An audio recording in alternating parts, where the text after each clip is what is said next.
The floor is yours. Thank you.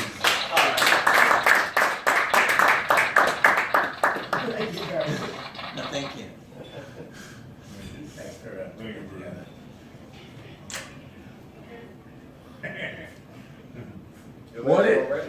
What did Jerry Garcia say when he got out of rehab? Oh, this music sucks. Very good, Barry. I saw that coming. That was good. That was my favorite Barry book. Okay. So, yes, I get the phone calls in the morning as well, The phone and I look forward to them, and we all know that Barry is the king of corn. So I'm gonna stick with that for a minute or two. We all know Barry, so he's a man who really needs no introduction. However, he insisted on one, so here we go. Barry's, okay, I'm gonna skip all this.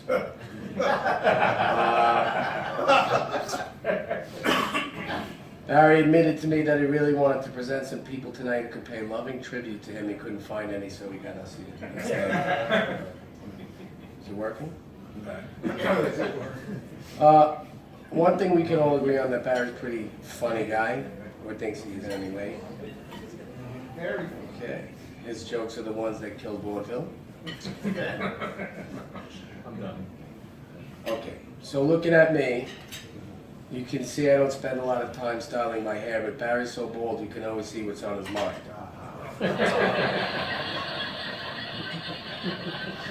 Now, being bald and corny isn't a crime, or Barry would have died on death row 30 years ago. It's getting steam. Here's some corny observation on Barry's lack of follicles that more than anyone he should appreciate. Barry's so bald. How bald is he? He's so bald that his ears are hairier than his head. Yeah, man, last time Barry got a comb for his birthday, he said, "Thanks, I'll never part with it." Did you hear that? No. Laugh like anything. Barry went to the barber and said, "I'd like a haircut." What'd the barber say? Which one? Very good. Okay, well, we're going to try to move that along. Barry asked Barber, "Why is my hairline receding?" He said, "It's not, your scalp is advancing." Barry once looked out the window and got arrested for mooning.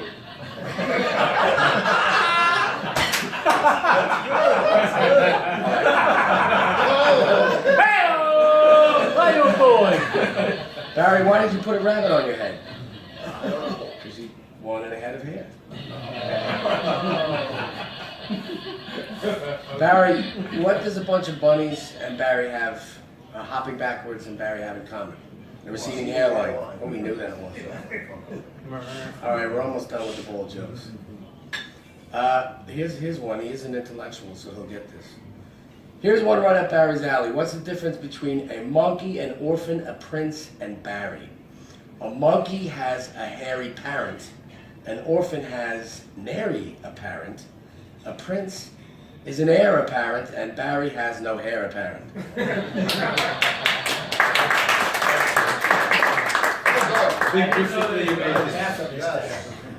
I'm almost done. Linguistic highlight of your life. Barry You're a cunning linguist. had to stop playing volleyball because people kept swinging at his head.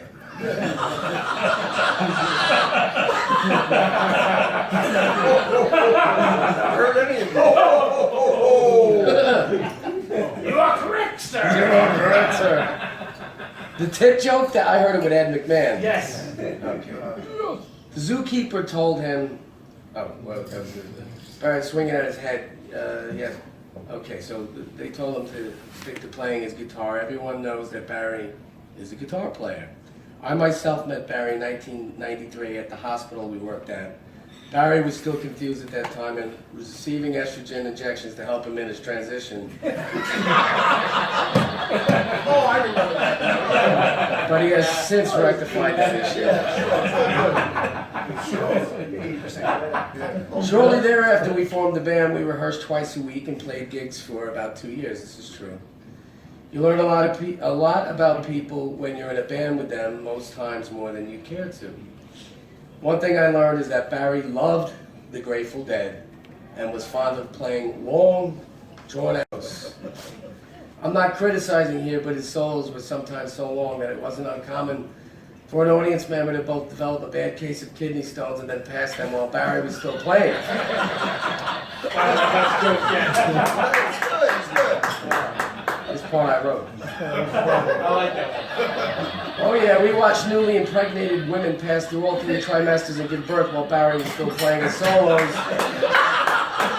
Yeah, Rod's a doctor, so he enjoys these jokes. And I'm not a noodling, doctor, so I don't Very understand it. good. and noodling. Because it's not Let the endorsed. man do his thing. It's all right. Give birth while Barry's playing his solos and noodling around with his various effects stomp boxes. No, it's true. Egyptologists took to measuring the length of dynasties based on his solos.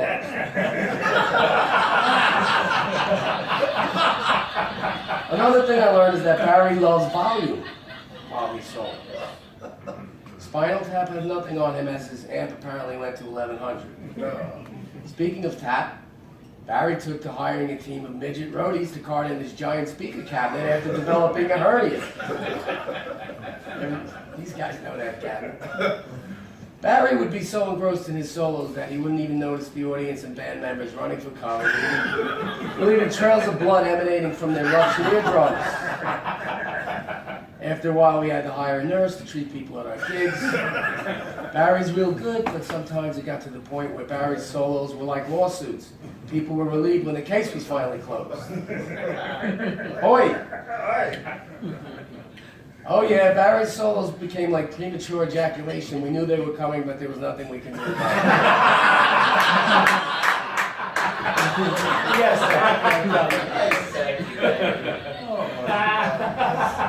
We finally had to ask him if he would roll off on the volume knob after guys in hazmat suits showed up and started distributing industrial military-grade ear protection to audience and band members. He didn't go down easy though, as Barry can sometimes be a bit stubborn. Oh yeah, there's plenty of occasions where Barry proved to be more rigid than Don King's hair. One time I asked him if he knew that he could be like that. He said, "I'm not stubborn, just my way is better." There's no real malice though. Barry will trust your judgment. He'll even tell you that, then he'll tell you you're just wrong. Again, it isn't bad. It's not that Barry isn't smart. He knows there are 2 sides to every story. Barry's and Barry's. Hey-o! Can't really fault him though. As he apparently developed his habit of playing long, self-absorbed solos after attending over 400 dead shows over the course of a 3.5-year span while ingesting mass quantities of LSD and smoking more weed than Cheech and Chong. So Barry modeled his solos on the Dead, who of course were notorious for that and the length of their concert. I once listened to a song by the Grateful Dead. It was the longest 6 months of my life.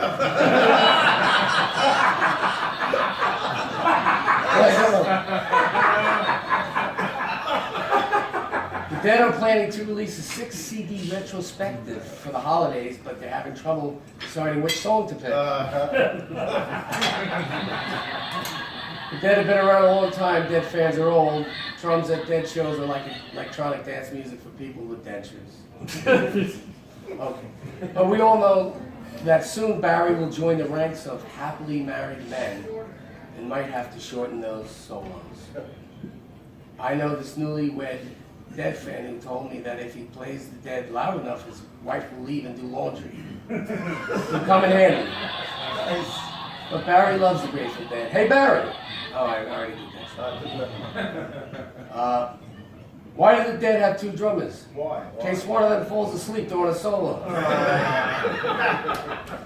You know, Barry is a very spiritual man. We all know this, right? Barry, what is God's favorite chord? A G sus.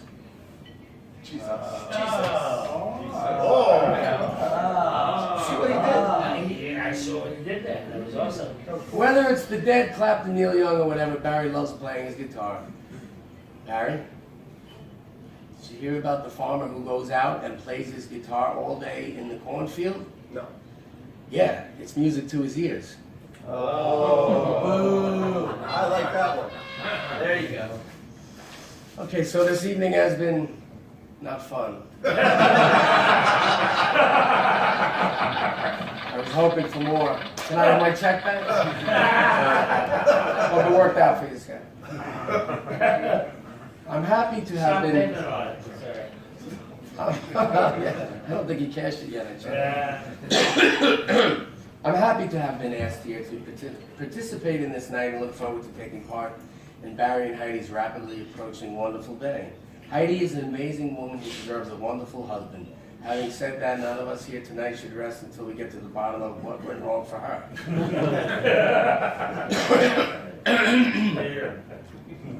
I don't hear the clap thing.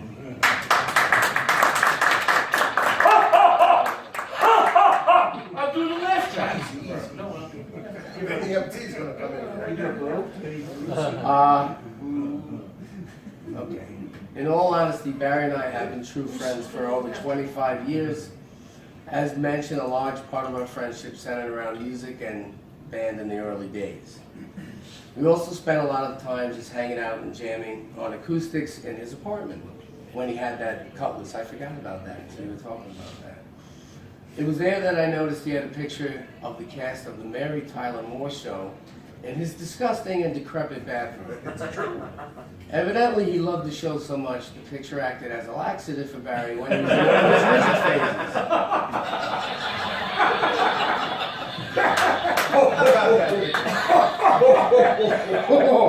But Barry's friends know that he also loves the Marx Brothers, Seinfeld, and more recently his cat Millie. Millie is cute, warm, fluffy, and playful, but the thing that Barry likes most about Millie is that she can't talk back to him. But in all seriousness, Barry and I have shared a lot of things together throughout the years. Barry and I are both baseball fans. Neither one of us had attended a game at Fenway, so we got tickets one night and went hit the road together, went to Boston. And there was a night we saw this huge meteor streaking across the sky. That was incredible. Never forget that one. Barry even tried skiing once, and unfortunately I was there to witness that. That was bad. But in a world that seems to move at an ever-increasing and accelerated rate where change is constant, it's nice to know that friendships can last this long. Barry and I still get to play a few gigs here and there together, and although our lives have become busy and we don't hang out as much as we did in the early days, my friendship with this man has endured. By the way, I haven't received your latest check to continue. We get it. Barry's friendship is a true asset in my column. I'm grateful for being asked to share in all that his joining Heidi and marriage includes. So he's a great guy. I love you. Congratulations.